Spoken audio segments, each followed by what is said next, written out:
E as pessoas não têm nem tempo de parar para pensar em Deus, muito menos falar dele.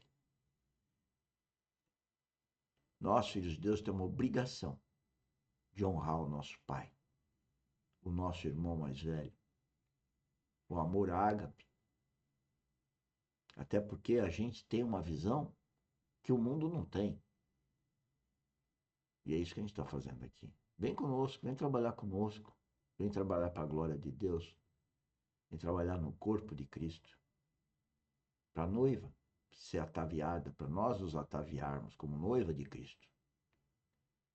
Sermos uma verdadeira igreja, que é orgânica, não é uma edificação de Cristo, edificada por Ele. Que diz que ela vai passar, e eu creio. Eu digo para você, se você diz, irmão, mas tem um irmão aqui que ele ensina que a igreja não vai passar. Quer meu conselho? Creia no que ele está falando, certo? Creia, siga com ele, não vai por mim, certo? Só que tem um porém, se a igreja for passar, não me ligue, se vira. Eu estou envolvido com aqueles que nós nos preparamos. Aí, meu irmão, vai fazer uma releitura, corre atrás, entendeu? Vai ver como é que está a sua vida. E outra coisa, eu vejo irmãos aí totalmente atolados nesse mundo, em todas as suas esferas, dizendo que a igreja não vai passar pela grande tribulação. Meu irmão, se não vai, você está atrasado. Escute o que eu estou te dizendo. Não estou aqui dizendo para você acreditar nisso. Mas uma coisa é certa. O Senhor, ele disse que nesses últimos dias, a revelação, a sabedoria espiritual vai se multiplicar. E Deus tem um propósito. Não é tecnologia, é sabedoria, é revelação do alto, para nós interpretarmos as profecias que diz respeito a esse tempo que nós estamos vivendo. Nós não temos o direito de sermos ignorantes. O Senhor está nos abrindo. Olhe bem, por favor, quando diz, tocai trombeta em Sião. Trombeta tem um princípio espiritual. E eu vou usar isso aqui. Primeiro, em Números capítulo 10, versículos 1 e 2. Foi quando Deus introduziu trombeta no meio da peregrinação do seu povo, no Monte Sinai. O povo ficou ali no Monte Sinai. Agora Deus ordenou. Deus colocou aquela nuvem que iria guardar o seu povo e conduzi-los em marcha. E Deus ordenou trombeteiros. Ele colocou as trombetas. Veja, só vou citar Números capítulo 10, versículos 1 e 2. Disse mais o Senhor a Moisés. Versículo 2. Faze 2 trombetas de prata, de obra batida as farás. Servir-te-ão para, primeiro, convocares a congregação. E segundo, para a partida dos arraiais. Então, para que Deus colocou trombeta no meio do seu povo? Para chamar o povo. Sabe por que Deus está fazendo aqui? Por meio da sua palavra, nos chamando. Tá vendo? Lá na conferência, ele fala que Deus estava lá com a palavra, chamando espiritualmente. E eu reproduzo aqui. Porque é espiritual. Nós estamos fazendo a mesma coisa. Através de Deus, ou por Deus, ou pelo Espírito Santo, Ele está nos chamando. É para começar arrebatamento. Arrebatamento do nosso coração. De ter amor por Ele. Não amor pelo mundo. Não ser escravo do mundo, mas ser escravo dele. Isso não é religião, isso é vida espiritual. Meu irmão, saia dessa confusão, de esgotamento, de frieza, de indiferença, de apostasia. Saia. Olha que momento maravilhoso o Senhor está nos dando aqui, de alegria, de gozo. O Senhor, Ele está nos preparando para um grande movimento celestial. Ele vai restaurar, Ele vai derramar o cereal, Ele vai derramar o vinho, Ele vai derramar o óleo. É promessa dEle. Mas primeiro o Senhor está tocando a trombeta em Sião. Ele está nos convocando. E outro mais, a trombeta, ou as trombetas, tinham como propósito preparar o povo para a partida. É isso que está aqui no capítulo 10. Leia este capítulo 10 de Números depois e você vai ver os dois objetivos, porque Deus introduziu trombeta no meio do seu povo para chamar e também para partir. Para chamar, Ele está tocando agora. Deus está tocando a sua trombeta nessa noite. Ele tocou sua trombeta ontem à noite, hoje de manhã. Ele está trombetando no nosso meio. Agora eu quero dizer para vocês: a outra trombeta será tocada. E você vai estar preparado?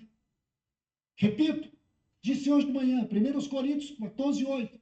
Se a trombeta der o som certo, quem estará pronto para a batalha? Então nós temos que ter muito cuidado. Nós, aqueles que estão hoje envolvidos no ministério da palavra, precisa ter uma conexão com esta nuvem, com este movimento celestial, para não tocar a trombeta de maneira incerta. Nós precisamos conhecer as profecias, conhecer a palavra de Deus, conhecer o tempo e o modo de Deus em devoção, em oração. Exorto os irmãos aqui que tem ministério da palavra, gaste tempo de madrugada aos pés do Senhor.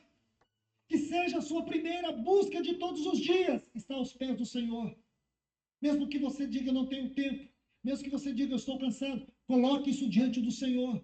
Porque nós, mais do que nunca, precisamos ter uma vida de consagração aos pés do Senhor, para não dar o som incerto. Então eu tenho total convicção, o Senhor está trovejando no nosso meio, nos convocando, porque logo a última trombeta soará e nós vamos partir dessa terra. Algo que eu quero citar para vocês aqui. 1 Coríntios 15, 52. Diz assim: no instante, no abrir e fechar de olhos, ao som da última trombeta. E depois, 1 Tessalonicenses, capítulo 4, versículo 16, diz: portanto, o Senhor mesmo, com grande brado, com voz de arcanjo e trombeta de Deus, descerá dos céus. Descerá dos céus. Então, meus irmãos, que momento para nós meditar esse texto.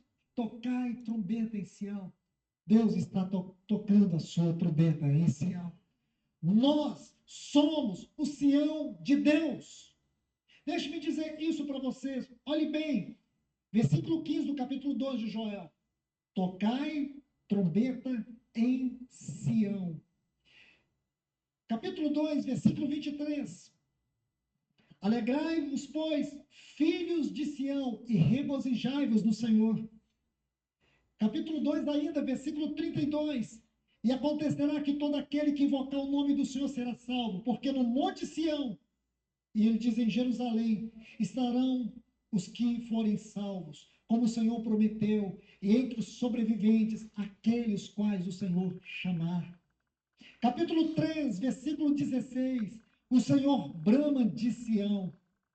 Versículo 17. Sabereis assim que eu sou o Senhor vosso Deus e que habito em Sião.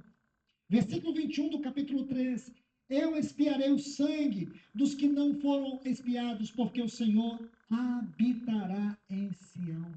Você observa, irmãos, irmãs, a singularidade que tem Sião no livro de Joel. O que é Sião? Vamos entender o que é Sião. Para tanto, por favor, abra sua Bíblia em Hebreus capítulo 12. Vamos ler esse texto com muito cuidado, porque tem detalhes aqui que não pode passar dos nossos olhos. Hebreus capítulo 12, versículos 22 e 23. Então vamos entender o que é Sião. Sião, meus irmãos e irmãs, é o pensamento mais elevado que Deus tem da sua igreja, do seu povo. Eu vou repetir. Sião é a definição, é o pensamento mais elevado que Deus tem da sua igreja. No livro de Joel existe uma grande distinção entre Sião e Jerusalém. E você vai perceber que no livro de Joel, Sião tem primazia, Sião tem destaque. Então é muito importante nós sabermos isso. Observe bem, Hebreus capítulo 12. Mas aqui não é uma conexão, é uma distinção. Mas aqui é uma conjunção que vai estabelecer um contraste. Agora é um outro ponto, é uma mudança de foco. É isso que você precisa entender com essa palavrinha mas. Observe a frase seguinte: tende chegado ao monte Sião. Não diz que nós chegaremos. Diz que chegamos. Chegamos implica dizer que somos. Significa que estamos. Nós somos Sião. Nós estamos em Sião. Sião não é o futuro. Sião já é o presente. É isso que diz o texto. Temos, nós já chegamos. Aí ele vai dizer assim: tende chegado ao Monte Sião, a cidade do Deus vivo. A cidade do Deus vivo, em Apocalipse, é a Nova Jerusalém. E ela não é uma cidade no sentido literal da definição. É uma cidade nupcial. É uma figura da igreja na sua totalidade máxima, na sua expressão máxima. Escute bem, a Nova Jerusalém é a composição máxima.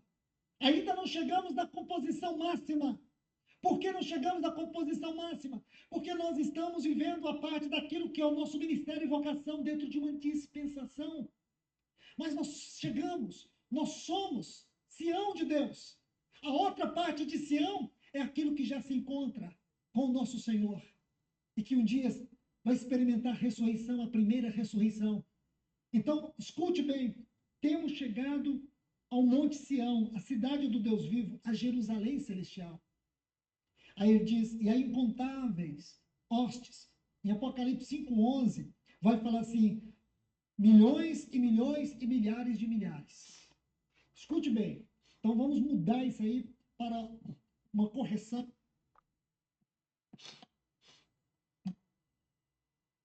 Em conformidade com o texto original. No texto original está assim, milhões e milhões e milhares de milhares.